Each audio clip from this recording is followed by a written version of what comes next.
Okay, yeah, thank you very much, Maciek, for chairing the session, and to Michał and friends for this kind invitation. I mentioned to Michał that since the school is on EIC physics, the idea for EIC actually started in Zakopane. So when Larry McLaren and I were there in '99, and we had been at a workshop where they had announced that Hera would not be continued definitively to make way for Tesla, which never happened. But at that point, we had this idea that, well, what happens if we put an electron ring in the Rig tunnel? And so we had a workshop in 1999 in December where we actually had over 100 people attend from all over the world, including some people in this audience, I think. And that was kind of very exciting. And so 20 years later, it's a real project. It's received CD1. It's on which people are building detectors. So it's an extremely exciting and gratifying thing to see, you know, something that started in Zakopane 20 years ago really finally start to see the light of the day. So that's kind of always my first Zakopane association. Hopefully they're not the last after this one. So the title, of course, is a play on something that is familiar to many people. It's this classic paper by Coleman, Classical Lumps and the Quantum Descendants. And you may also have on your shelves this beautiful book by Sidney Coleman. Unfortunately, I lost my copy. I can't find it. And this has shown him with Abdus Salam on the occasion getting the Dirac medal. Dirac sort of looking on somewhat happily, as much as you can tell. And so anyway, so I'm going to talk about some particular realization of the CGC where one can really think about this in a similar way, except now this is in the Regge limit of QCD. And it will be particularly resonant when I talk about spin in the second part of my talk. And but I just want to start with some basics, and it's a school, so I kept that in mind. So many of you who are experts will find a lot of the stuff kind of hopefully not too boring. I have to move this thing so that it doesn't get in. Okay, good. There was the pictures, which was getting in the way of my slides. So what I'm talking about for perspective, a particular perspective can be thought of in this in a resolution energy plane, which in deep inelastic scattering you can think of in terms of q squared and the parton density, which goes as 1 over x or some power of 1 over x. And so from this perspective, what we know is at very high q squareds and sort of in the Bjorken limit, so correspondingly moderate values of x, one has a very good description of the theory in terms of quarks and gluons, but that's a very small part of the phase space of the theory. And then at lower resolutions and lower energies, one has a description in terms of the lattice for static quantities, as well as chiral perturbation theory and other effective theories, which are very powerful. But then there's, of course, the big sort of terra incognita from a first principle sense as we go towards higher energies and lower q squareds. And that's where the bulk of the cross-section in the theory resides. There have been good effective descriptions of the theory in terms of objects like pomerons and regions and so on, but connecting them to the fundamental theory in a systematic way has always been a challenge in the description of phenomena. And then, of course, if you start from perturbative QCD, you see that you very quickly run into trouble as you start trying to get more than minimal information on correlations and dynamics as you go towards higher energies and somewhat lower values of q squared, where you can still use weak coupling, but then you get all these higher point correlators, which are very difficult to organize, and they grow uncontrollably. So that's kind of one of the issues by approaching this regime from very high Q squared. Now, so the idea that was that I'm going to talk about was that there's a regime at very small x, very high energies, but sort of moderate values of Q squared, where weak coupling is still reasonable, where you could have very non-perturbative phenomena because the coupling is weak, but the occupation number of partons is very large. And so this is a particular limit of the theory. And so if you are, and I'll talk about this further, of course, and then the conceit, and it is a conceit, is that one can actually use this to go and learn more about this region here, or perhaps down here. And as I'll show you that there are strong correspondences in trying to understand physics as you go away from this region as well. Now, clearly there are many open questions that we want to answer, and hopefully the EIC, with its tremendous luminosity, at least 1,000 times that of Hera, and integrated luminosity, probably even greater so, can answer about the 3D structure, spin, orbital dynamics, many-body correlations. At some level, it could be the ultimate QCD machine. And if you're optimistic, hopefully we will learn some fundamental information about the theory. So some of the understanding of some of the observables and so on is you can find in this report that we put out about a couple of years ago, just before EIC received its approval. Now, you've heard several talks on EIC related physics, obviously, this week, and I think one can agree that a takeaway message is that the proton is a complex many-body system, and that was very dramatically shown to us by Hera, that when you go to smaller momentum fractions carried by partons at, say, fixed resolution scales, which are recoupling resolution scales, yeah, the gluon density and the accompanying C quark density just increases dramatically. And for some reason, this was unexpected, even though if one read the papers in the 70s on perturbative QCD carefully, you would see that that could have also been anticipated. So that was kind of the key message, right? So we have a many-body system, where the density of partons gets denser as you go to higher energies for fixed resolutions. And so one way to think about this picture is that imagine that you're low energies where you have your constituent degrees of freedom, and then you have this cloud of weak partons, which these are just fluctuations that dress the low energy dynamics. And so that's where the complexity of the low energy dynamics comes from.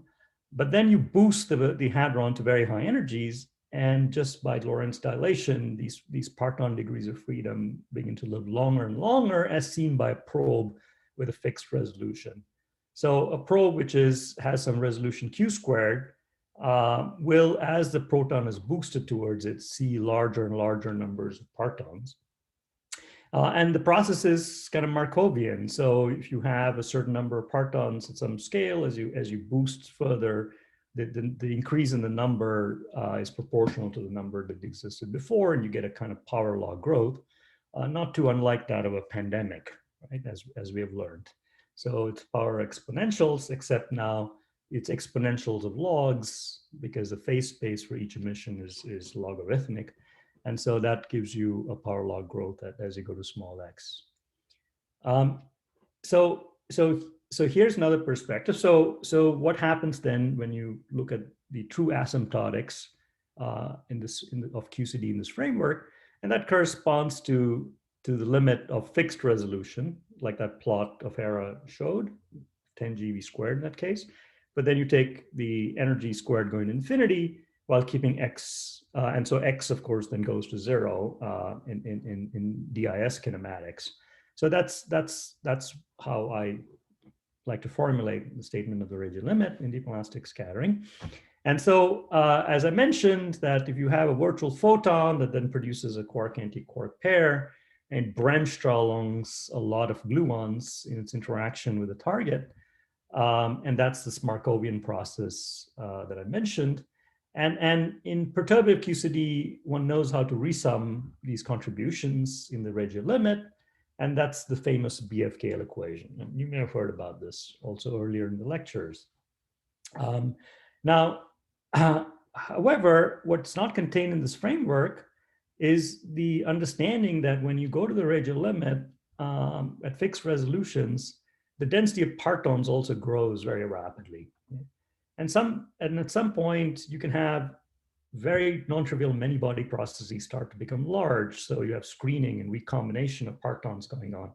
And so the evolution becomes very nonlinear. And so if you try and compute this in perturbative QCD, it's an almost impossible problem because all these higher point correlators, sometimes called all-twist, they become large and comparable to each other in the Regge limit. And so if you try doing it, so my joke is I call it death by a million cuts because the number of diagrams that you have to cut to understand particle production grows very rapidly. And so this is a challenging thing for perturbative QCD.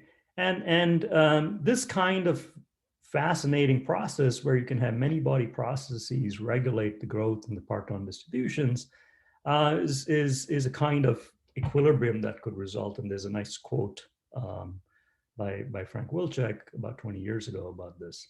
And so the problem a bit is like this, boosted popcorn machine where, it's producing more and more of these kernels, but it's got this finite sized proton lid.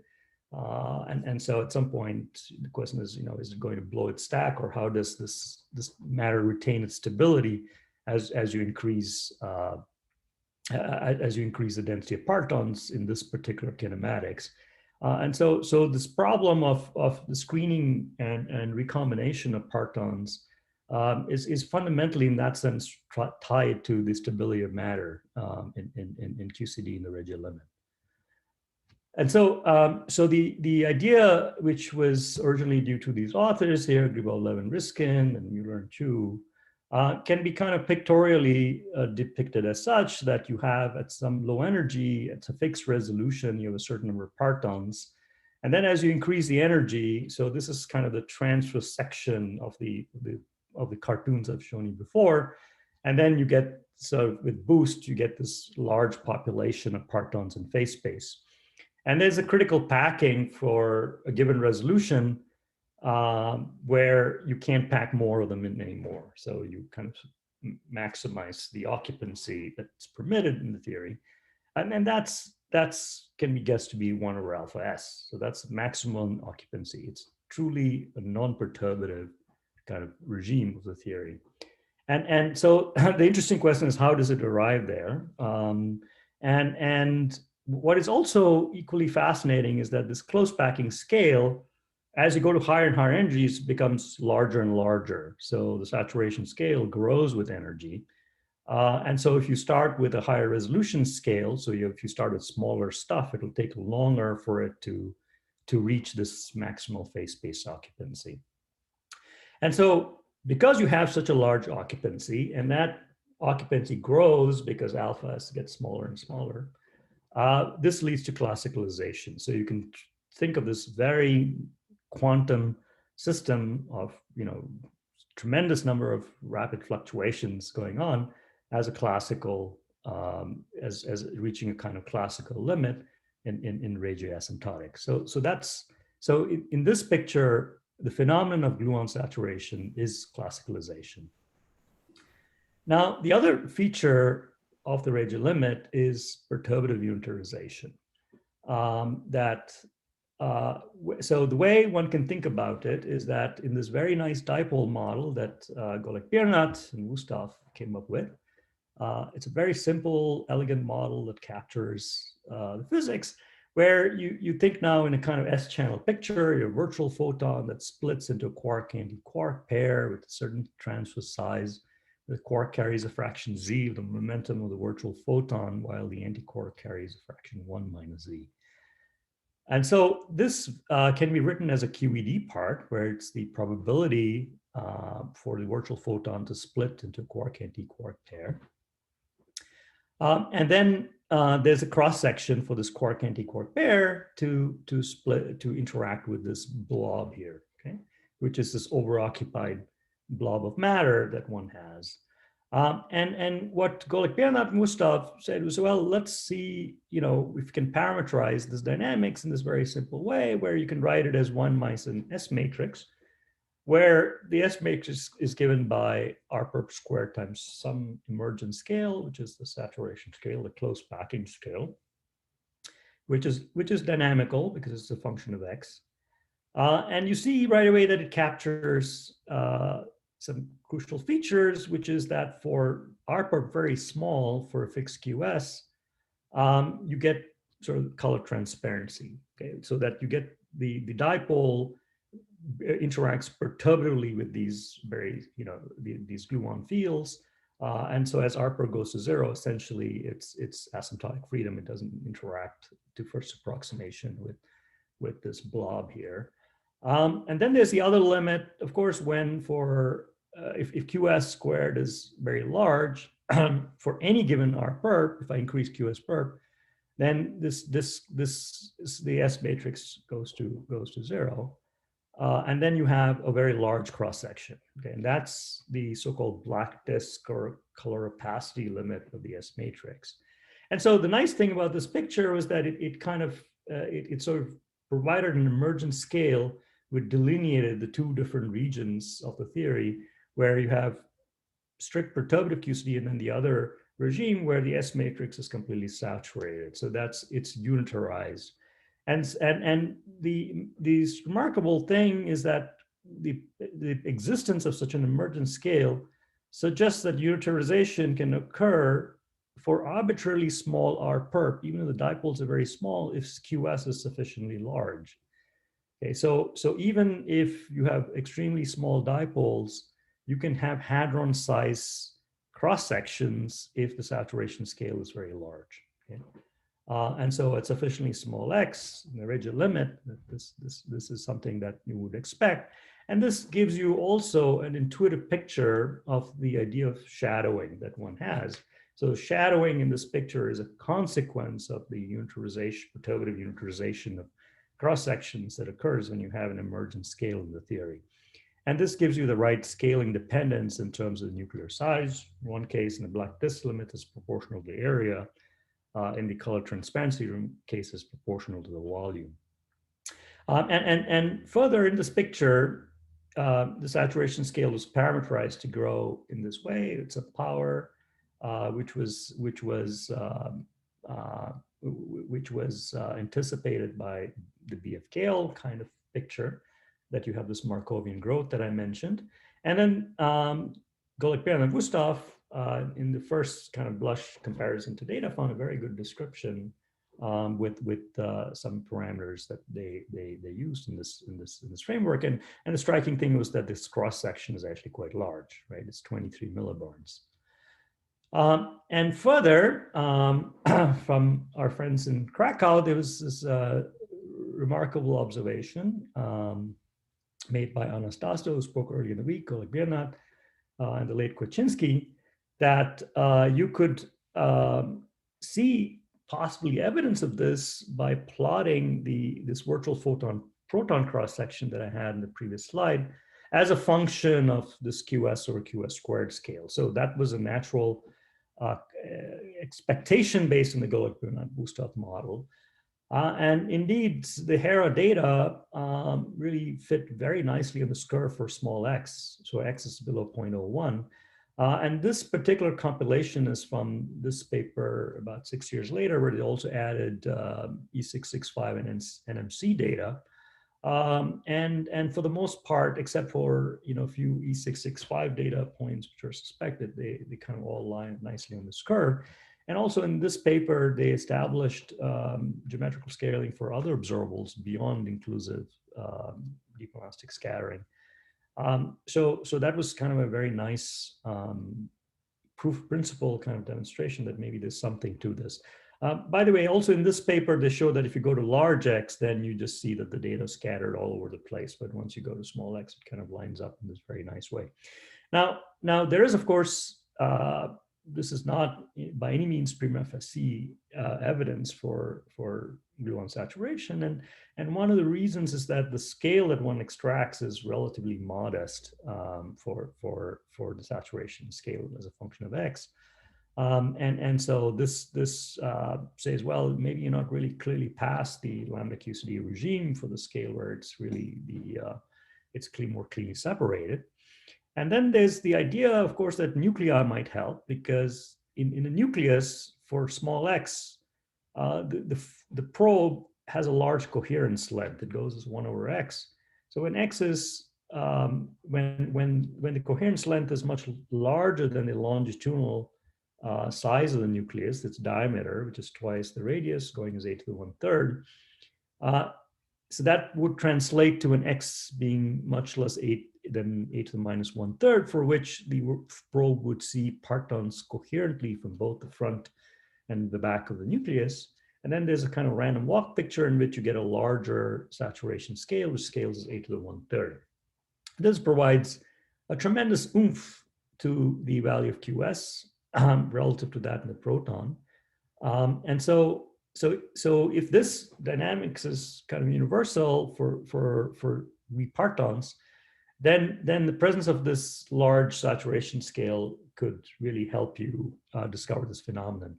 So if at the EIC one were to construct similar plots for different size nuclei for different observables and sees the same kind of scaling pattern, that would be, in my view, fairly strong evidence for this phenomenon. Because there, the saturation scales really start to get into this recoupling regime of a few GeV.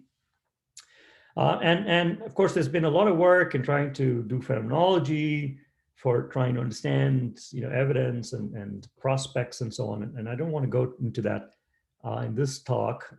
My focus is elsewhere. But I just want to mention there's a nice recent review by Astrid Moriale and Farid Salazar from August this year, where they kind of review the existing status of such searches and prospects for future ones. So I would recommend you to that. So what's the bottom line is that in the Regge limit, the claim is that the rapid growth of cross sections is taken care of by a phenomenon called gluon saturation, which is a many-body phenomenon. It involves all higher body correlations in a naive perturbative picture. But its most persistent features are classicalization, very high occupancy, and perturbative unitarization. The cross-section is unitarized by an emergent scale, which is much larger than the truly infrared scales of the theory asymptotically. And so the way you can understand this is nicely through this plot, where on the y-axis I plot the boost as a function of energy, and the resolution, which is in terms of log squared. And the statement is that for an arbitrarily large resolution scale of a probe, if you go to sufficiently small x or high enough energies, the cross-section will unitarize. And will unitarize at the point where the occupancy is 1 over alpha. Okay, so classicalization and perturbative unitarization are both different sides of the same coin of gluon saturation, and that's kind of the takeaway message. And what I'm going to argue to you is that an analogous phenomena may also occur in the transplanking scattering of gravitons resulting in black hole. And in a particular picture of black hole physics, due to Giadwali and Cesar Gomez and their collaborators, there is a kind of universality that occurs that I will talk about. So one can construct now an effective field theory describing saturation unitarization. So it's important to understand that the formulation of this effective field theory is not done in the perturbative picture, as is often naively and incorrectly assumed. It's a formulation that's intrinsically non-perturbative. And it, however, like any good EFT, it matches with perturbative formulations in the appropriate limits, but differs substantially from them when you go to very high parton densities. I'm assuming that everyone can hear me and there's no issues there. Maciek? Yes, everything is perfect. Okay, good. Thank you. Very well, yes. Because when you're speaking without seeing anyone, you're kind of in some, you know, some chamber there. Okay, good. And the essence of the EFT is the Born-Oppenheimer separation between fast and slow modes. So it purely starts from kinematics and says, so if you think about this dipole process I've mentioned in over a few slides, where you think about a probe that's scattering off a hadron or a nucleus at very high energies. And so then the modes that are co-moving with the hadron, which is moving fast in one direction, are heavy modes from the perspective of the probe because they live close to the light cone. So they carry most of the energy of the hadron, and they're static on the light cone. So in this Born-Oppenheimer kind of picture, they can be considered as fast degrees of freedom. And they're also static because they're heavy. They don't respond on the time scales of interest to the probe. So they can be considered to be static degrees of freedom. And then it's the more sort of short-lived fluctuations, which you can treat dynamically. And those you treat fully dynamically in QCD. And so the effective theory then involves a coarse graining or averaging over fast degree of freedom, where you ignore the details of the dynamics, which is reasonable from the perspective of this short-lived probe, but you treat fully dynamically the degrees of freedom that interact with the probe. And so this EFT is a color glass condensate. So it's a EFT of classical, very high occupancy sources. So because you have in the Regge limit a large number of long-lived quarks and gluons, they generate a very large color charge, which is static, and that's experienced by these dynamical gauge fields. And so that's the CGC. So the color aspect is self-evident, and the glass is. Excuse me, can I ask the question? Did I understand correctly? So the modes from proton, from hadron, are slow in a sense of Born-Oppenheimer, yes? Yes, yes. Because you called them fast. So they're fast. Okay, very good question. So they're fast on the light cone, but because they're moving on the light cone, they're static from the perspective of the other modes. Okay. And in fact, there's a formal isomorphism between a quantum field theory, which is formulated on the light cone, and the two-dimensional Galilean subgroup of quantum mechanics. So there's a real isomorphism where you can really understand these large X fast degrees of freedom as massive modes.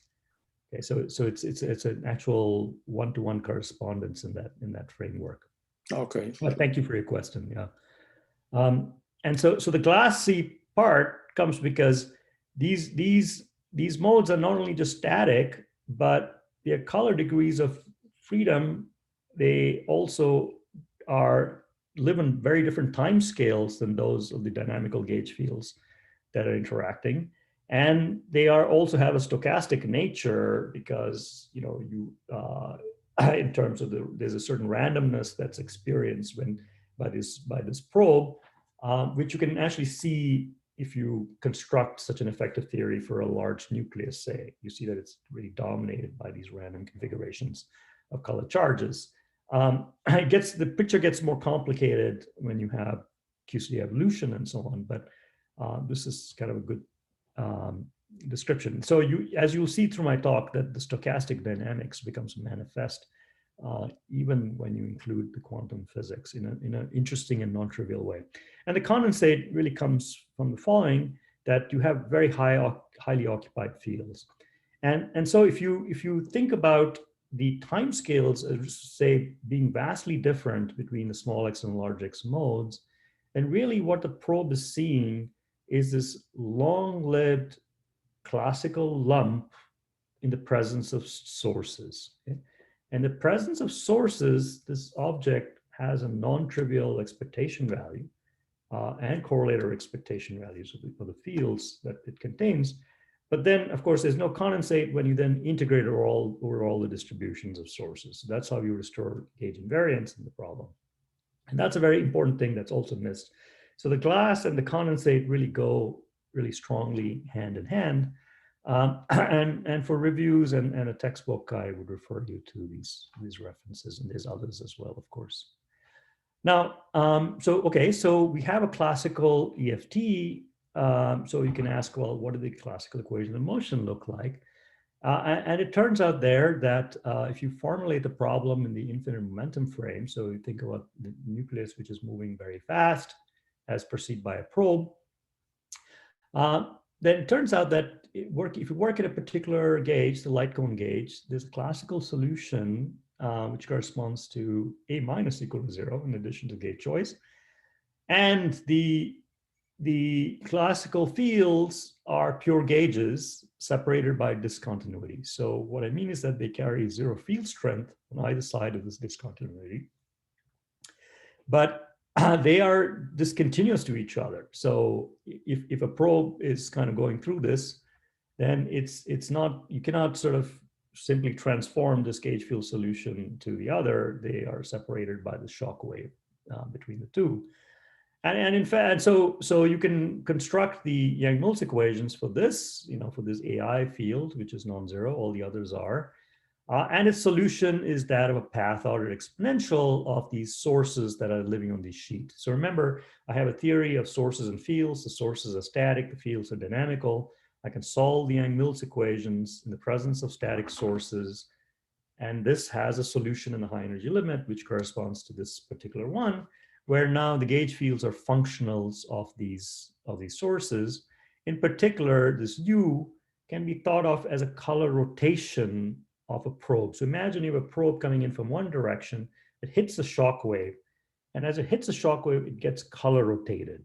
And it gets color rotated by strength that's proportional to the density of color charges that are sitting on the sheet here. And I'll come back to this point shortly. And so, but now, because I have the separation of time scales, I can compute any operator in this high energy limit as an integral over all the distribution of sources in this where I coarse grain the large X degrees of freedom, as I mentioned, with some weight.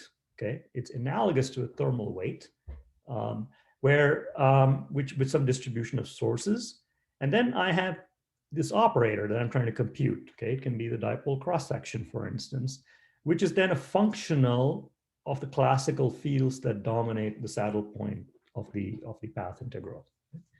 And so if I do this, I can, for example, compute the number density. So the number of gluons, say, okay, and the number of gluons, again, this object can be computed, and then so in the simplest kind of picture where I assume these sources are Gaussian, I can compute the distribution of gluons, okay, as a function of momentum. And what I find is a very interesting non-trivial solution where at large momentum, I get the usual Weizsäcker-Williams distribution of electrodynamics, which is also at the heart of perturbative QCD.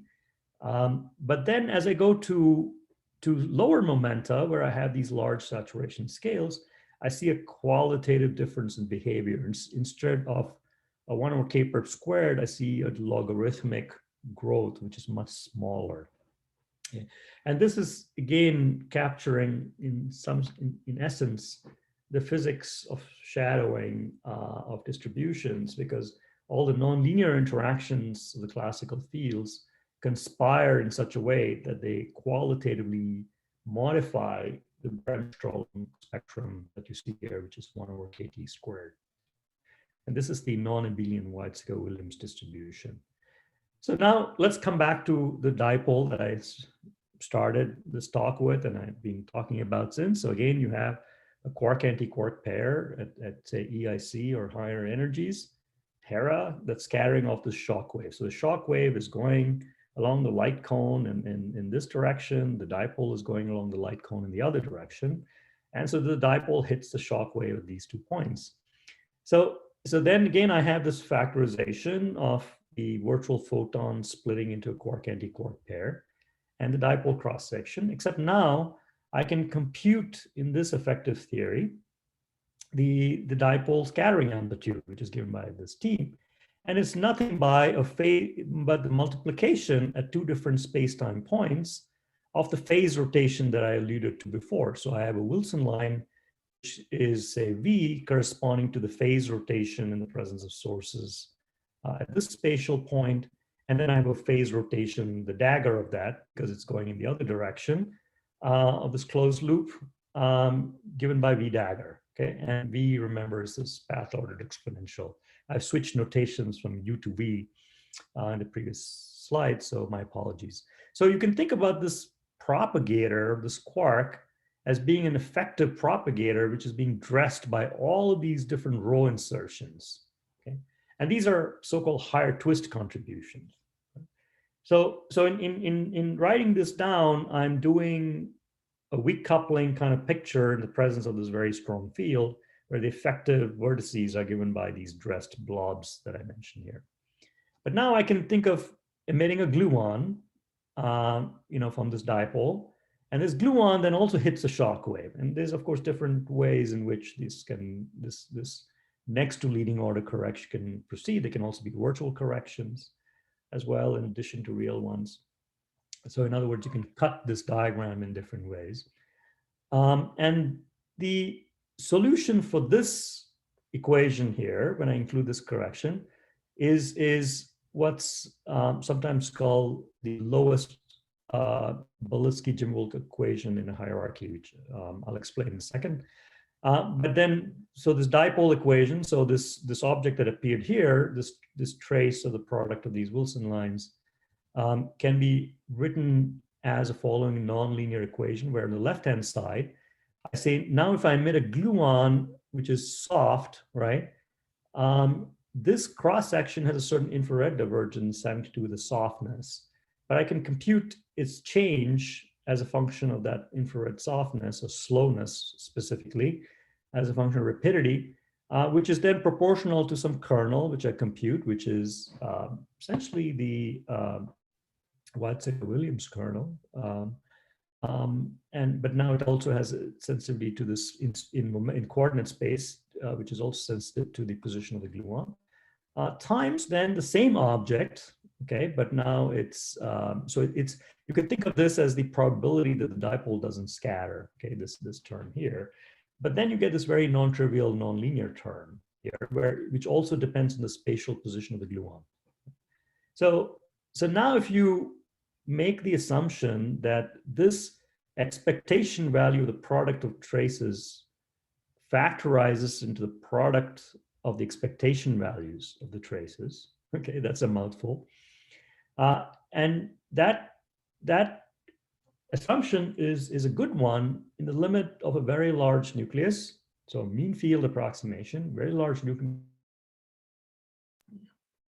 Raju, we lost you.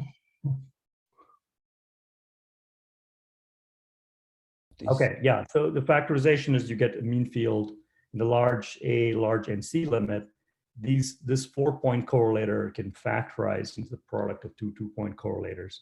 So you get a nonlinear equation of 2-point correlators, and that's the Bolitsky-Kupchagov equation, and which is widely used in a number of phenomenological applications. And the BF-Gale equation is the low density limit of this equation. So if I were to expand out all these Wilson line correlators to lowest order in this row over nabla perp squared, which is what it should be, then I would see that I immediately get the BF-Gale equation. So this is very nice because it really illustrates the power of this EFT beautifully, because if you may, can you hear me? Yes, we hear you. We can hear you. Yes, everything is fine. Because I just got a message saying my internet connection is unstable. So I don't know why that's happening. But anyway, so I mean, if those of you familiar with the original BF-Gale papers know how non-trivial they are and very complicated to derive the BF-Gale equation. And this is really a beautiful simplification where you see just it kind of drops out of this EFT just by doing this the simplest one loop calculation one can do in this theory. But therein also lies a bit of a danger, because then people have sort of interpreted the CGC as some kind of perturbative framework, but it isn't. It's a highly non-perturbative framework in which one has to understand the matching to the BFKL equation as recovering a particular limit of the theory. Okay, and you see that from the way in which I derived it, right? You get these very nonlinear expressions, and then you take mean field approximations for large nuclei, and that's how you get it. So it's a really a semi-classical framework around this classical lump in which you derive this correspondence at large transverse momentum. Now, the BK equation, of course, has very, very nice properties. It's the simplest nonlinear equation of high energy QCD. And it describes non-trivially how this dipole probe interacts with nonlinear gluon fields, right? So that's beautiful. And it also has a fixed point, which explicitly is an explicit example of unitarization in strong fields, okay, in weak coupling. So in that sense, it's the paradigmatic mean field equation that demonstrates both perturbative unitarization and classicalization at the same time. And so it has this very nice structure, which you can understand in momentum space. So this is the dipole wave function as a function of square transverse momentum. And you can understand its evolution. So you start with some initial condition, and then these are solutions for running and fixed coupling. And for running coupling, you see that, you know, this has this kind of nice belt-like structure where you can interpret the peak as the saturation scale, which then this kind of traveling wavefront moves to the right with increasing rapidity, which you can think of as time, this kind of soliton picture. And it turns out that that's not merely language, but the dynamics of the BK equation can be formally mapped to that of the Fisher-Kolmogorov equation, so more generally known as the FKPP equation, which describes the evolution of nonlinear traveling wavefronts. And in fact, there's even a connection there to the stochastic Fisher-Kolmogorov Piskunov-Petrovsky equation in StatMech that people have tried to exploit. And there's a significant literature on that, which I won't go into, but this original observation is due to Munier and Pishansky. Now, what about the entire core? I mentioned that you get this Belsky-Jingwolk hierarchy, of which the BK equation was the lowest element of that. So just looking at 2-point correlators, as shown here, in principle, I can have final states where I have multiple gluons emitted, where I have all kinds of higher point correlators as well. And one can write down a generalization in this EFT, again, demonstrating the power of the EFT, where the evolution of any such non-trivial correlator, you know, sort of arbitrary number of Wilson lines, which are the right degrees of freedom at very high energies, can be thought of again as something that is like an evolution in time. And on the right-hand side of this expression, I have something that looks like a diffusion equation, where instead of coordinate space, configuration space, I have functional derivatives with respect to these classic static sources that I was talking about. So it's like a functional Fokker-Planck equation where the chi's are like a diffusion coefficient. So you start to see this analogy to a description like that. Yeah. Can you change the slide? Because I think with all the time you see that the slide which you started with. Can you see now the slide with the B-Jingwolk hierarchy? Yes, now, okay. Okay, and you see the fluctuating blobs? We see the movie. We see the movie, yes, yes. Movie, yeah, okay, very good. Yeah, so good. So that's the slide I'm on, actually. And so I'll tell you when I switch slides. Okay, so that way you tell me if it's not. So yeah, the bottom line is you get a Fokker-Planck kind of equation in functional space with a diffusion coefficient.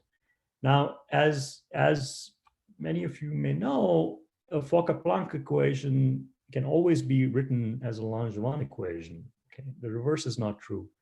And so you can solve the corresponding Langevin equation for a Wilson line correlator. And that's what's shown here in this movie. And you see that you can do that for, in principle, an arbitrary number of such correlators. So you can solve the full n-dimensional endpoint hierarchy of correlators by solving a Fokker-Planck equation, I mean, a Langevin equation. And you see that as you increase time or rapidity, the blobs get smaller and smaller, and that's when the typical saturation scale is getting larger and larger. Okay. So this is from a numerical simulation of this Jim Wilk equation that describes this, which is the description of this Fokker-Planck equation in functional space. Interestingly, as I mentioned, that this framework has a formal interpretation as a kind of Lindbladian equation, master equation, which is maybe familiar to people from the theory of open quantum systems. And there's a nice paper which I cite here for you for the reference. So you can also exploit this framework to do systematic higher order computations. Again, this is a weak coupling framework where you're expanding about a non-trivial vacuum, if you like, which is this color glass with high occupancy.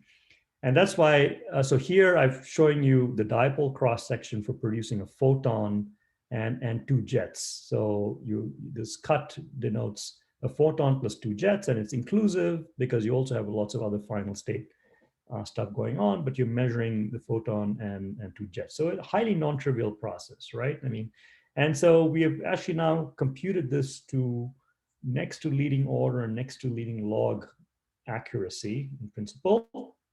So you can look at this paper, for instance.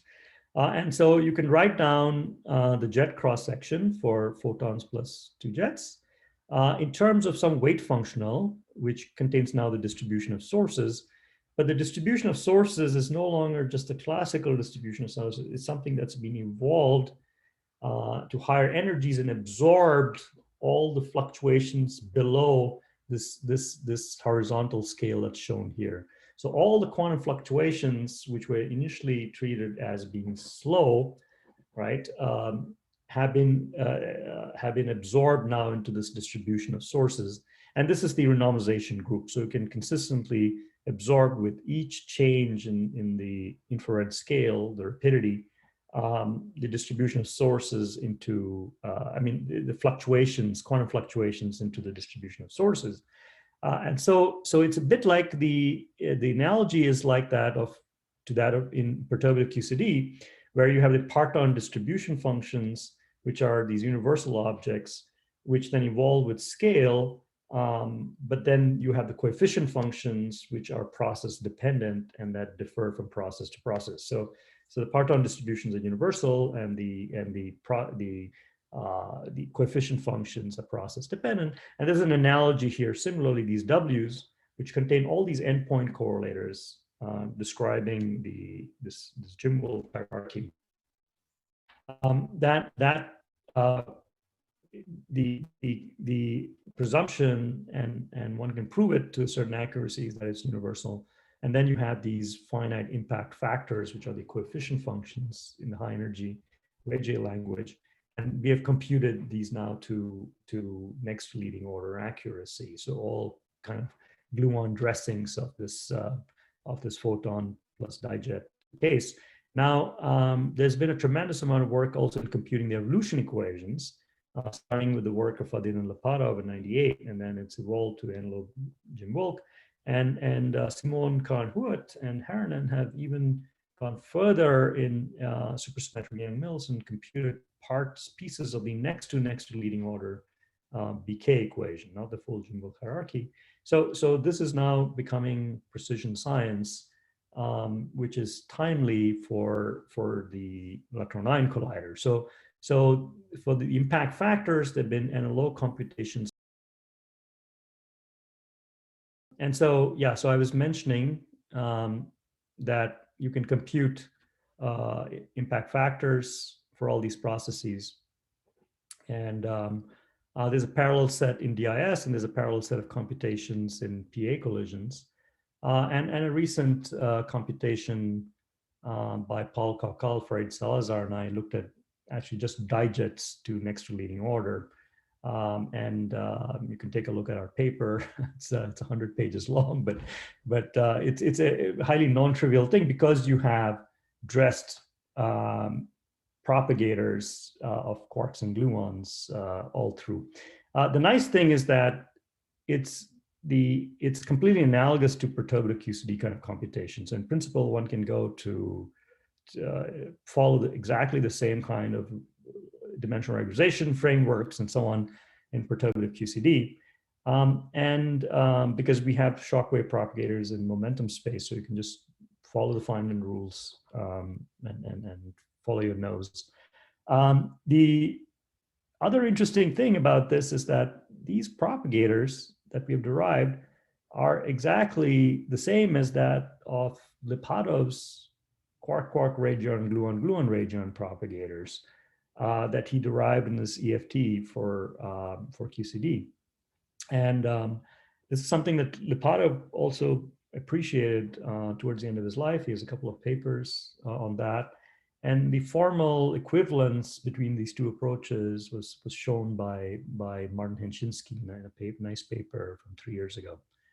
Okay, I'm going to change my slide. Can you see it? Yes, we can see it. Okay. You are now in gravitational memory. Right. So then there's another thing that kind of turned out to be kind of unexpected, which is that there's a remarkable correspondence with potentially deep implications between these classical solutions, those shockwave solutions I was talking about, and something called the gravitational memory effect in classical gravity, wherein this color rotation that I talked to you about can be interpreted as a kind of color memory that's carried by this quark-antiquark pair for timescales much longer than the timescale of the kick that it gets from the shock wave. And so it's a physical effect because there's an actual physical kick given to the quark-antiquark pair, and that's actually precisely what we want to measure in deep elastic scattering, right? In the geometrical scaling or other such final states that you're talking about.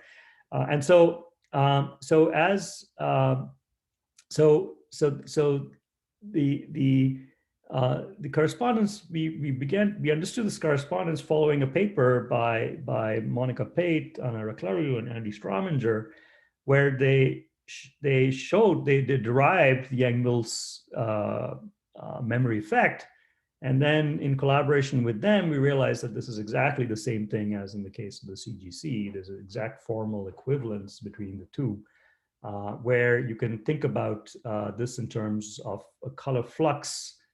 So this is a kind of Penrose diagram in terms of retarded times, and that if you look at null infinity and you do a stereographic projection of this transverse plane onto a celestial sphere, that you can, in the high energy limit, you can show there's an exactly formal equivalent map between this Yang-Mills analog of the gravitational memory effect and that of the CGC. And this is very interesting because it ties into a set of ideas driven primarily by Strominger, but then now by lots of other people, which come really from gravity, because in gravity, it was recognized by Bondi, Metzner, Sachs, and Van der Berg that there's a larger symmetry group of asymptotic space-time at large distances, And that's the group of super translations and rotations and so on. And so the Poincaré group is larger than just that. I mean, it's a larger group than the Poincaré group. And so there you could understand the phenomenon of gravitational memory in terms of this larger asymptotic symmetries of gravity.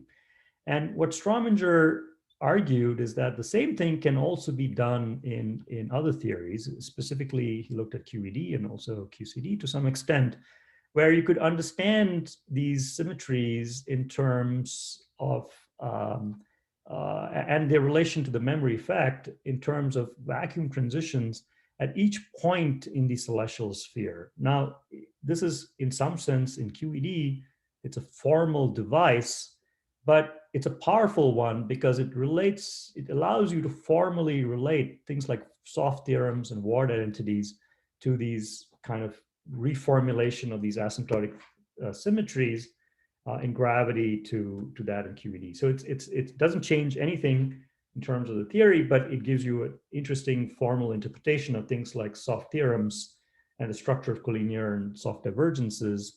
And this is kind of going back to a program that Faddeev and Kulish are primarily associated with, of understanding soft divergences in gauge theories as coherent states, which absorb in collinear and soft divergences in photon clouds. So there's a similar thing which one can think about also in the case of QCD, and that's a potentially rich avenue to pursue in this kind of CGC kind of framework as well.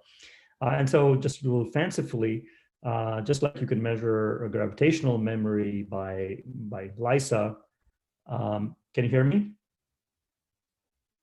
We can hear you, yes. Okay. Yeah, again, I get this message saying my internet is unstable.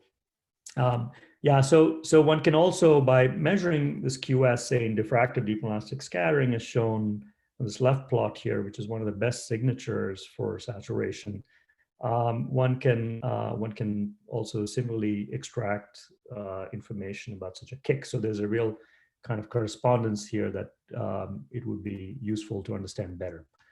And so this actually is a good segue for me to talk about some work I've done with Gia Dwali, which we put on the archive on CGC black hole correspondence. And the connections between QCD and gravity in the Regge limit are quite old. And actually go back to a seminal paper by Lipadov in 1982, and actually there's a nuclear physics B later, which is more detailed from 1991, where, as the abstract tells you, he constructs effective actions describing high energy process in QCD and in quantum gravity in multi-Regge kinematics. So that's very important. And then he says this matrix is so what I was saying was that, Lipadov had come up with this EFT already in 1982, a common EFT and QCD and gravity, and then expanded on it in later papers. And this program was taken up by Amati, Ciafaloni, and Veneziano. And they say, building on previous work by us and Lipadov, they also have this effective action approach. And they argued that, okay, you can also perhaps use this to understand black hole formation, for instance, and Transplanckian scattering. And further, there's a very famous paper by Lenny Susskind somewhat later, where the entire discussion is in terms of weak partons in QCD and gravity. And he points out the essential difference that in gravity, all the partons are wee, there's no fast partons. But the rest of the description has some commonalities, which he discusses. And interestingly, he thanks Lipadov for discussions on high energy scattering. What all these works miss or do not discuss explicitly is the phenomenon of parton saturation that I mentioned. And that leads to a perspective on this kind of correspondence between QCD and gravity, which I will talk about shortly, starting with the next slide.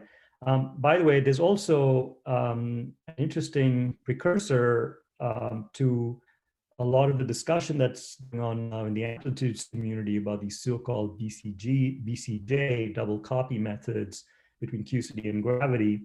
And that's prefigured in the high energy limit, the work of Lipatov already, who did see that you write down the gravitational effective vertex as a square of the Lipatov vertex in QCD, square as really kind of as a double copy of that.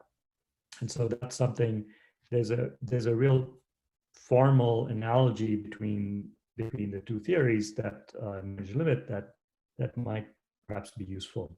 And so this leads us to a very brief discussion of work by Dipole and collaborators, and Guy has been working on this for the last decade or so, where he has this picture of black holes as macroscopic quantum states, where the idea is that you have a very dense graviton state, which is classical and unitary at the same time. So if you think in terms of Transplanckian scattering, the argument is that you have 2 to n processes where the n partons, which are gravitons, they form this dense ball, which is classical and unitary at the same time, with an occupancy n given by 1 over alpha gravity. Okay? And there's a subtlety in which gravity is very different from QCD, is that they suggest further in this paper with Guidici, Gomez, and Cahagas that that the theory is UV self-complete, because so gravity becomes highly occupied as you move towards a UV as opposed to QCD, where you move towards the IR. And the argument is that gravity is UV self-complete because the theory forms a black hole at this due to classicalization in the scale. And so if you have this in this kind of picture, so the graviton wavelengths are given by the square root of n, where n is very large. It's 10 to the 60 or some very high number in Transplanckian scattering, times the Planck length. And so alpha gravity goes over n, so when n goes to infinity, alpha goes to 0. So it's again, this very analogous to the CGCs, that you have this very weakly coupled state, which has very, very high occupancy. So it's very dense. And so as they showed in a series of papers, that you can recover, Hawking radiation and other kind of well-known page time and other well-known features of gravity in this kind of quantum portrait of a black hole. Can you see now my next slide? We see still the one which is handwritten. So can you see the slide saying? The black hole and portrait. I don't see the next one. Do you see classicalization, neutralization, gravity, the black hole and portrait? Yes. So Yes. yeah. So in particular, yeah. So what I will be talking about in a few slides here is the black hole entropy, which is of course given by the Bekenstein bound, Bekenstein-Hawking bound. But the Bekenstein bound is actually more general. And it's this idea of that you have some critically packed region where the entropy has an upper bound given by twice the energy of the region times its radius. And in this black hole and portrait picture, that is just the energy is n times QS, where QS is defined as this critically packed region of gravitons, and R is the Schwarzschild radius. Okay, which is 1 over QS. So you're thinking about a ball which is energy n times QS, where QS is the critical packing scale, and it's also 1 over RS, which is the Schwarzschild radius of system.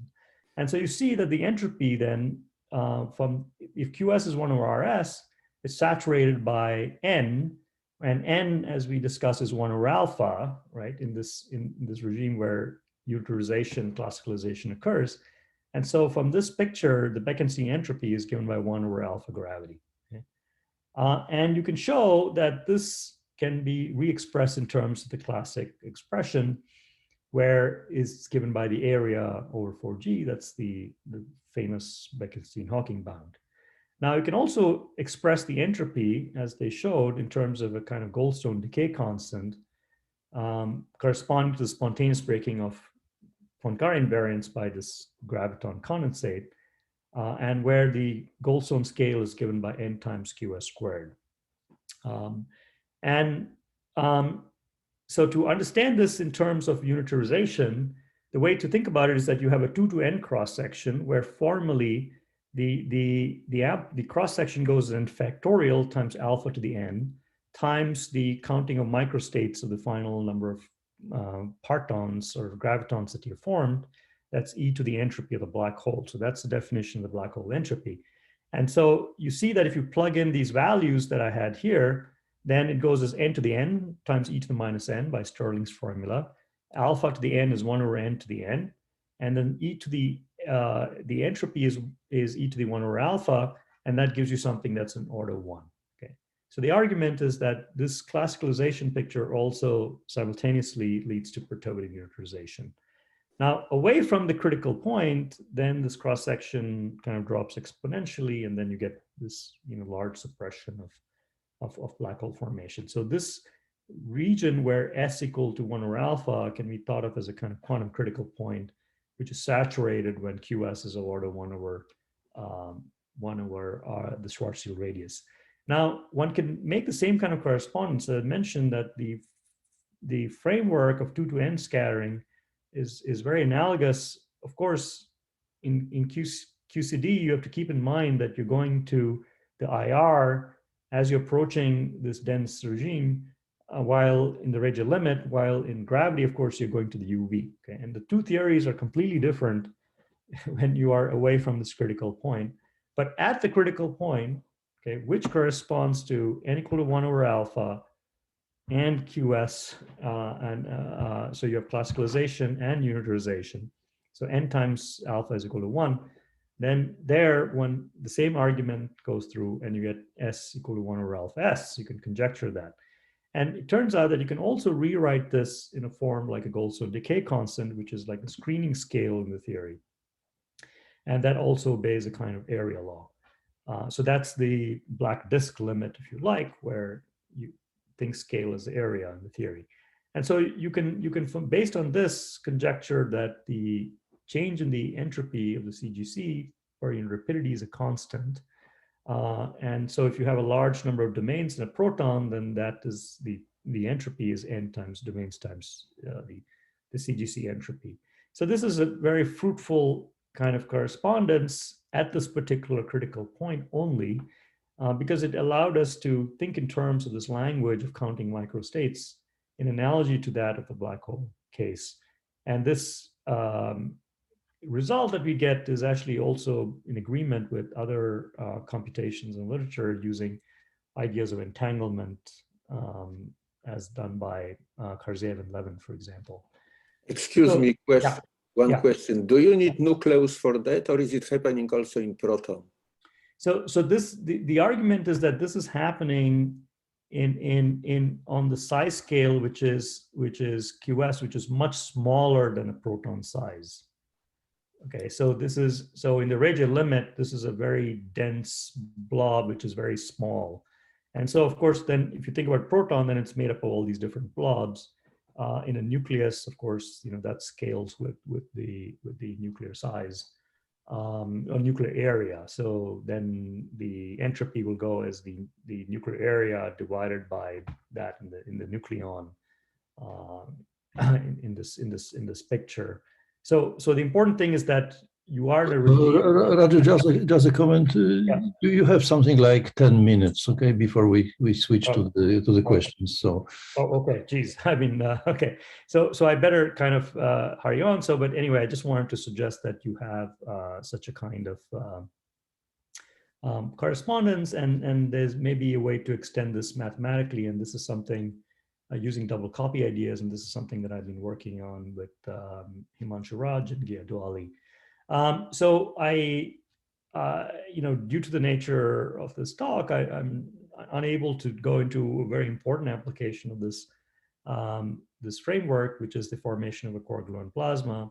I will just direct you to to Reviews of Modern Physics I just recently wrote with Jürgen Berges, Michał Heller, who's from Cracow originally, and Alexis Mazilowskis, where we discuss both the weak coupling and strong coupling a la ADS CFT type approaches to the problem of thermalization at some length. So I won't really go into that in these talks.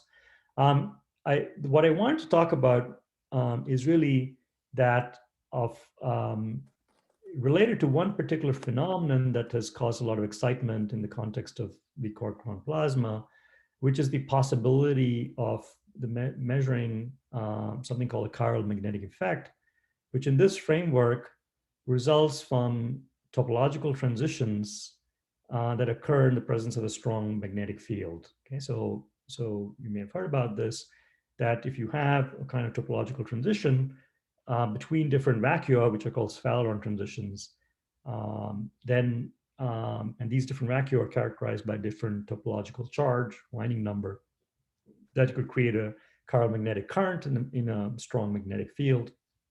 And observation of this in heavy ion collisions would suggest the existence of such Fowler transitions. And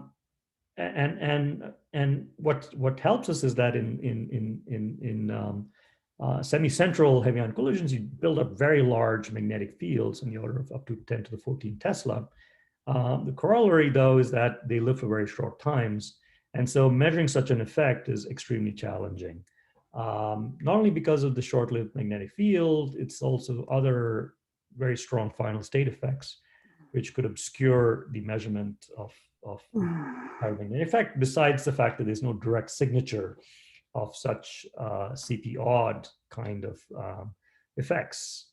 So when you have such a Fowler transition, you create a metastable CP odd domain, and that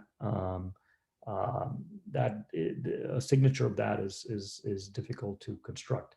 And so we had an announcement last week, a little over a week ago, I guess, at the end of the month, last month, that so Rick did isobar collisions at the highest energies of zirconium and ruthenium nuclei.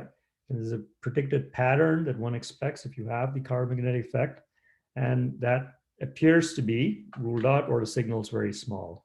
But prospects may exist at lower energies. So there's a STAR paper, you can read all about it. So Fowler transitions are of course deeply interesting objects.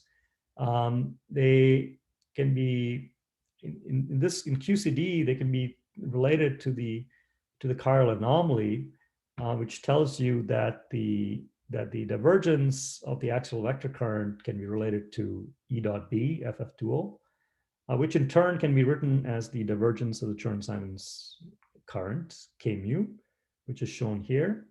And you can define a Chern-Simons number, which is an integral over the 0th component of this current. And the rate of change of this Chern-Simons number is again proportional to FF2O, right?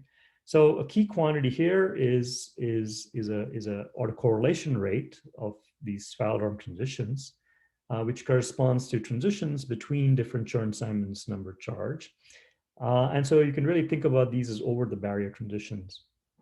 And the Chern-Simons rate, I mean, this Fowler transition rate is the difference between the Chern-Simons number at two different times, squared of that average divided by the volume per unit time. Okay, so it's really like an autocorrelation function that one measures, just like you do for other transport kind of quantities. And now this has been looked at in equilibrium quite extensively in QCD. And at finite temperature, there's nice numerical work studying the real-time behavior of gauge fields by Moore and Tassler, where they measured the Chern-Simons rate in this way as a function of time. You could find the number of Chern-Simons transitions, and you find that you can extract from it this Fowler transition rate, and that scales as alpha to the 5th t to the 4th, as was shown by Moore and Tassler and predicted by Arnold Sohn and Yaffe. Now, you can actually see this from this plot here, where we kind of reproduced the simulations of Moore and Tassler where you study the probability of Chern-Simons number as a function of Chern-Simons charge. And the red here shows very noisy configurations in terms of some cooling time that's shown here on these plots. And then as you increase the cooling time, that is when you go from red to blue to green, you start to see that the really infrared configurations that remain really stay center around these Chern-Simons, integer value Chern-Simons numbers. And then you can just count the number of transitions with each time, and that's how you extract this rate here. So you can also look at this far out of equilibrium. That's something that I did with my former student Mace and Jordan Schlichting. So imagine that you have a highly occupied system, occupancy 1 over alpha as a function of momentum. So it's this flat distribution, and then you let it evolve in a box.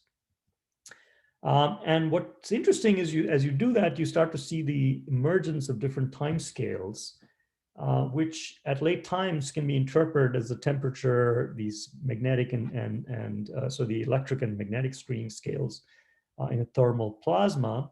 And in particular, you can extract out the string tension for this by looking at the traceless spatial Wilson loop. You see that it obeys an area law in this non-equilibrium system, and you can extract what this value is as a function of time. So these are time-dependent quantities that you extract. And then you can also look at the rate of topological transitions, and you find that this is actually the same thing that happens as in equilibrium, that as you cool the system, as you go from yellow to green, you remove the UV modes, then the remaining soft modes, they center around integer valued Chern-Simons number. You can count these configurations, and that tells you about this Fowler transition rate. And you find beautifully that it scales as the string tension squared. Okay?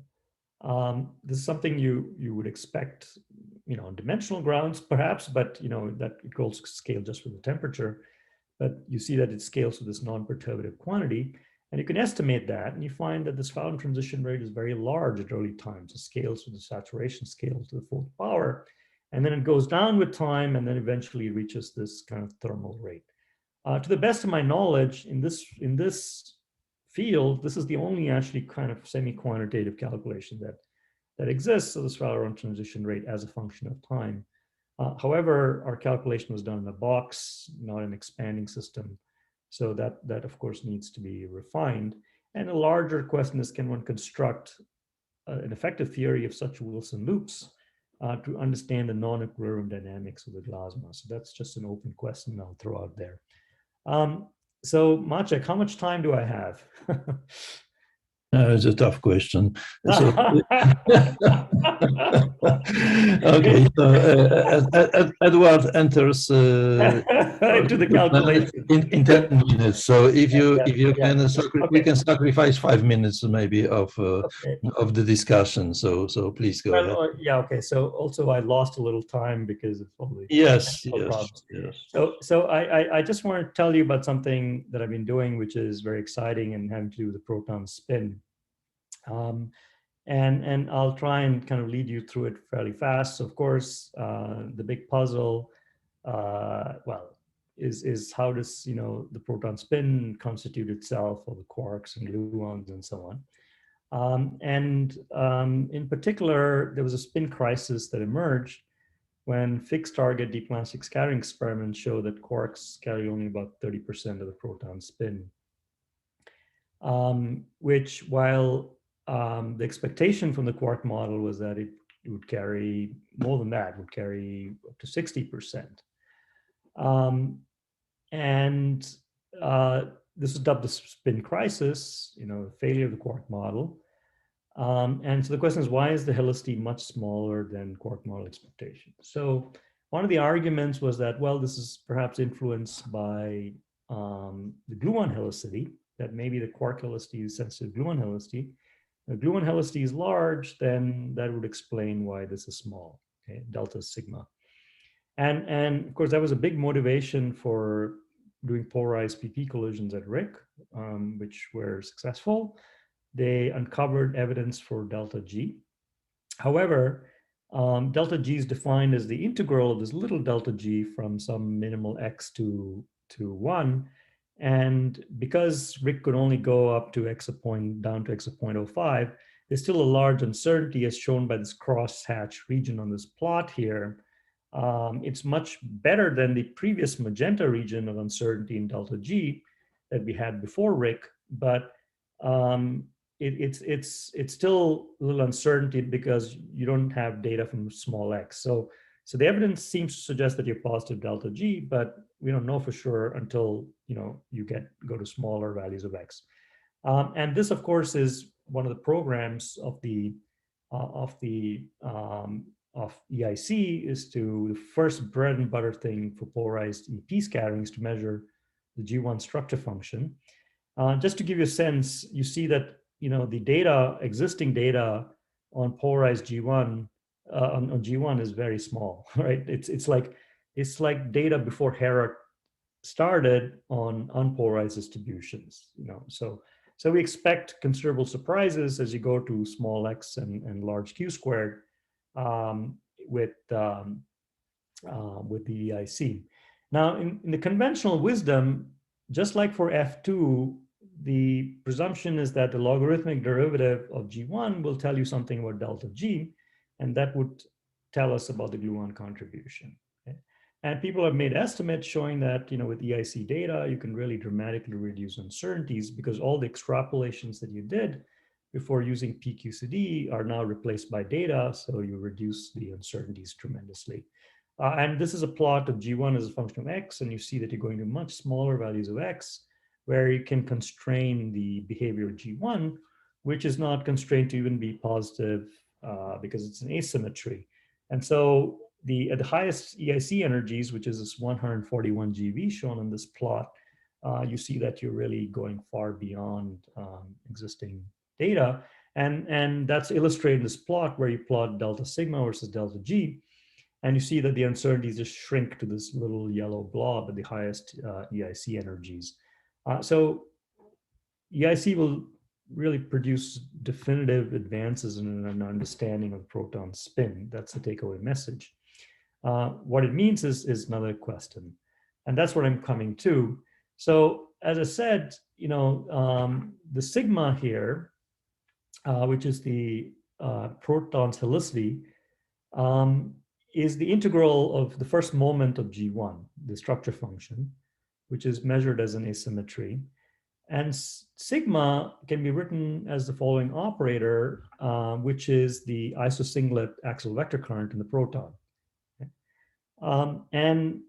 But now we know that, well, there's the anomaly, right? So the divergence of this isosinglet current is proportional to the derivative of the Chern-Simons current. So that already tells you there's something to do with topology.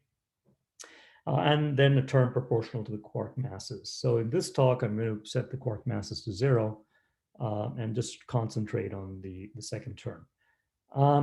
And so what I'm going to argue to you is that in actually computing the isosinglet axial vector current, the anomaly plays an absolutely fundamental role. And this, if you actually compute the anomaly, which is this triangle graph represented by the axial vector coupling in deep elastic scattering, you'll find that there's a pole there, which goes as 1 over L squared, where L is the difference in the incoming and outgoing proton 4 momenta. Okay, so it's squared is the Mandelstam variable T. And so this pole is a problem, right? So you find that the physics is infrared sensitive, and we know from the time of Fujikawa that the existence of this pole and the existence of the anomaly more fundamentally comes from the path integral measure, in particular its non-invariance under chiral rotations. Now, we were able to revisit this problem in a Worldline formulation of QFT, which is particularly elegant and useful in thinking about anomalies. And the way we formulated the problem was to look at the Dirac action in the presence of scalar, pseudoscalar, axial vector, and vector fields. And you can write the effective action for this as the log determinant of the Dirac operator defined in this way here, which you can then split into real and imaginary pieces. And as Fujikawa told us, the entire dynamics of the anomaly comes from the imaginary part of this effective action, which is a phase of the Dirac determinant. Now, a remarkable observation by de Hocker and Gagne was that this argument can be re-expressed as a world-line Lagrangian of 0 + 1 dimensional bosonic and Grassmannian fields. This is something that we were able to exploit in a series of papers with Andrei Tarasov, the most recent of which appeared yesterday on the archive, and encourage you to take a look. And so the bottom line is that G1 can be written formally as this kind of box diagram here, which is a function of 4 momenta, most generally, times the trace over the gauge fields. Okay, so you can just, this is an exact formal relation. And then you can study this in the Bjorkian limit of very large Q squared and the Regge limit of x going to 0. And what we found is that the anomaly dominates in both limits. Okay, so if you take the Bjorkian limit, this was known that that it's dominated by this kind of triangle configuration. But what was not known before our work was that even in Regge asymptotics, you're dominated by this kind of inverse triangle structure, which is the anomaly. Okay? So the expression for G1 in both asymptotics, we can show from first principles in this framework, is dominated by the anomaly structure, which has a pole, okay, which goes as 1 over L squared, as you see on the slide here, both in the Bjorkian limit and the Regge limit. So G1, by this understanding, is topological in both asymptotic limits of QCD. And as I'm going to argue further to you, it has absolutely no relation to delta G. In fact, the whole parton model picture completely is inapplicable in our picture of G1. So what happens to this pole? How is it resolved? There cannot be such an infrared divergence in QCD. And the answer to this question, as we discussed and as previously discussed by Veneziano and collaborators, resolves simultaneously 2 key puzzles. Why is eta prime so massive? And why is the proton helicity much smaller than that predicted by the Ellis-Jaffe sum rule? And what we showed is that in the imaginary part of the Worldline effective action, you can extract explicitly, by explicit computation, as we showed, a Wezumino-Witten term, which is the coupling of a primordial eta prime, we call eta bar, times topological charge density. Okay? And this is analogous to another Wezumino-Witten term, which you can also derive in this Worldline formalism, as done by de Hocker and Gagne, is a term that's responsible for pi naught to gamma, which is, of course, the classic example of the anomaly, which is the anomaly in the isotriplet axial vector current. The isosinglet expectation value of JMU5 can be composed into an axial vector form factor and a pseudoscalar form factor in this way here, multiplied by spinors. And diagrammatically, that can be represented by direct axial vector coupling or pseudoscalar couplings, where the pseudoscalar coupling, the first diagram corresponds to the emission of the eta bar. Can you hear me? Raju, I can hear you, but please try to conclude. Yeah. Yeah, I'll try to conclude. So what you also then have is this coupling through the anomaly that you have here, which turns out to be very important. And the middle term is the one that really contributes to the picture. So you can derive a kind of Goldberger-Triemann relation, as we showed, between the axial vector and the pseudoscalar sectors. So this is already telling you that the cancellation of the pole is non-perturbative because there's a relation between the 2 sectors. And this eta bar is what actually becomes the eta prime, which you can also show, okay, explicitly. So the absence of a pole in the pseudoscalar form factor means that you can further relate this exchange of the eta bar to the anomaly. And this bubble here is nothing but the QCD topological susceptibility. You can expand in a 1 over n expansion generated by this Wezumino-Witten term of the topological susceptibility. And you see right away that you recover the Witten-Veneziano formula for the eta prime, as well as the fact that the topological susceptibility of QCD, unlike that of Yang-Mills, goes through the flow limit. Okay? So it's these relations that fundamentally explain both the UA1 puzzle and the spin crisis. And at small x, what we argue is that the topological susceptibility, which has been well known and understood to, also work by Edward and Ishmael and so on, in terms of instantons, when you go to small x, there's a new element that enters in the picture, which is gluon saturation. And so gluon saturation can be thought of as analogous to thermal activation. And just like at finite temperature QCD, you can think of it as inducing over the barriers Fowler conditions. Okay, so that's the thrust of our paper here. And you can write down an effective action, which is consistent with the anomalous Ward identities, which also includes now the CGC effective action and compute G1. And we studied it in two different limits where QS is much smaller than the eta prime mass or greater than the eta prime mass. When it's smaller than the eta prime mass, it's like a perturbation on the instanton background. And you can think about this action that I wrote down. It's a kind of axion-like effective action that one can write down. It's formally analogous to that of an axion.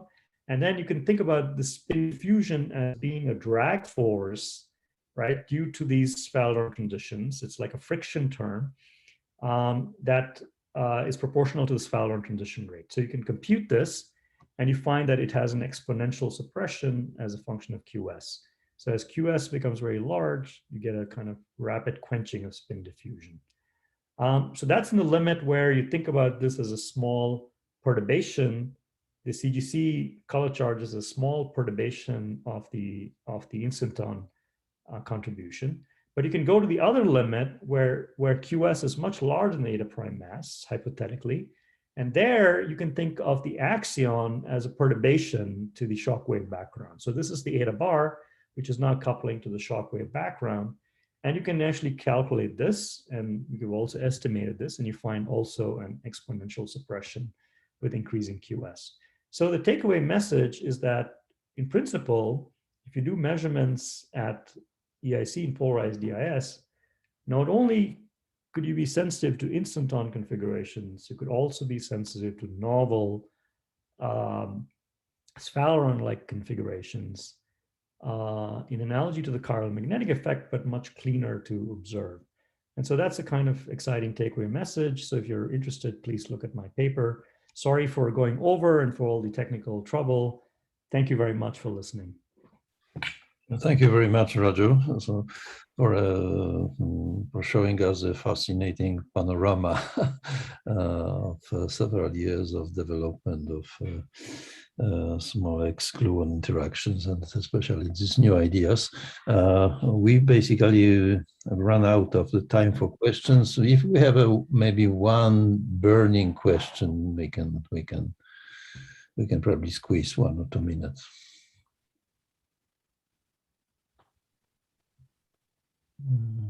Maybe panorama is the right word. We have some questions, of course, during the talk, and I also understand that the paper which you were discussing just appeared yesterday. Yes. Yes. Okay. So I have one question. I mean, yeah. Hi, Raju. Okay. Hi, Ishmael.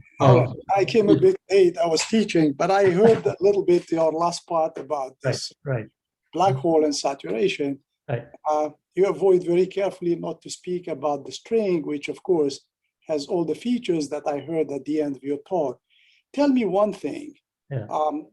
This idea of this entropy that you have now defined, usually in the Bekenstein-Hawkins, the entropy is proportional to the area. Yes. In unit of the Planck scale. Yes. Now, I understood that your Planck scale is given by lambda QCD or QSAT in some ways, but how do you explain the emergence of the transverse area and the transverse growth? That's a very good question. I kind of didn't really have time to go into that. So the statement actually is that, so in the gravity case, as you point out, the scale can be thought of as kind of a Planck scale. In the QCD case, it's not lambda QCD actually that sets the scale. It's a scale that's set by n times QS squared. It's a scale for the onset of gluon screening. So when you have the onset of gluon screening, you fundamentally change the dynamics from volume scaling dynamics to area dynamics. So there's a scale that characterizes that, which is n times qs squared. It's the same in the gravity case, which it happens to turn out to be the Planck scale in that case. And in both of these cases with this correspondence, you can write down the entropy as an area law in terms of the scale. And you find further that the effective couplings in the two theories also have the same scaling in terms of this emergence scale. That's discussed at length in our paper also. Okay. Yeah, so it's not, yeah, it's not lambda QCD. It's that's the point. Yeah. But in this colored glass of yours, usually you have difficulties to have transverse diffusion. So how did you pick that? Why do you say that? I mean, you definitely have diffusion. As I mentioned, in fact, you see that you get a kind of Fokker-Planck kind of description, right, in this picture. But you need transverse degrees of freedom to be able. Yeah, it's really controlled by the transverse degrees of freedom, right? So you have a separation between longitudinal and transverse degrees of freedom. Okay, but how do you control that growth in the transverse degrees of freedom in this colored glass? When you say growth in the transverse, what do you mean by you're talking about the ultimate. So first of all, that question is not related to the black hole question, right? So there's a larger question: is what causes Gribov diffusion? Right. Right. And so Gribov diffusion is intrinsically non-perturbative, right? That comes from large impact parameters in this picture. So that's intrinsically non-perturbative. In the case of black holes, the analogy is not to Gribov diffusion, because the phenomenon, as we argue in this picture by Dwali and collaborators, is completely a weak coupling description. Very high occupancy, but weak coupling. But in the string, you can show that this entanglement entropy is in fact proportional to the transverse growth. Yeah, but that's a different picture.